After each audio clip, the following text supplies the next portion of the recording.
Her whole world was orange, shifting her head to one side, feeling the weight of the veil, hearing it rustle, her eyes strained to focus through the fine weave.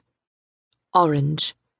The vegetable smell of the dye had been faint when she'd first donned the wedding veil, but now its scent filled her nostrils and mouth, the cloth pressing against her face as she walked to where the guests were waiting. The atrium was crowded. So many people. Shaking, legs unsteady, Caecilia found she needed to lean against her Aunt Aurelia. Through the haze of the veil, she could barely make out the faces of the 10 official witnesses, or that of the most honored guest, the chief pontiff of Rome. And she could not see Drusus. Perhaps he could not bear to witness her surrender. "Stand straight! You're too heavy," hissed her aunt, pinching the girl's arm. Biting her lip, Caecilia was led forward. The groom stood before the wedding altar, ready to make the nuptial offering. Her uncle Aemilius smiled broadly beside him.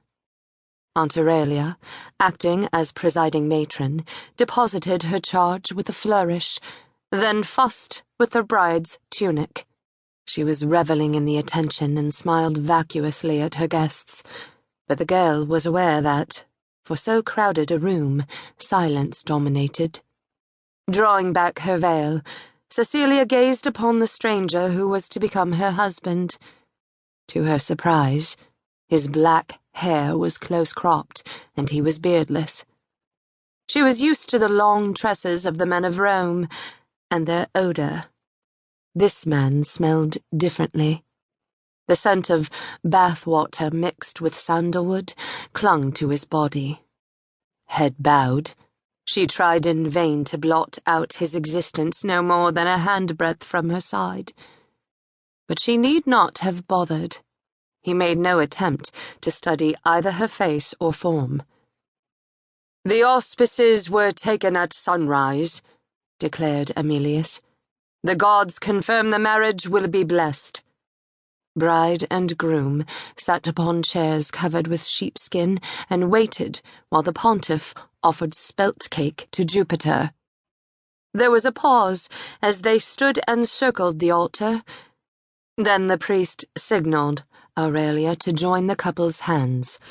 Caecilia wished she could stop shaking. She had to be brave. She had to be dignified, but her body would not obey her. She was still quaking when Aurelia seized her right hand roughly and thrust it into the groom's. The warmth and strength of his grip surprised her.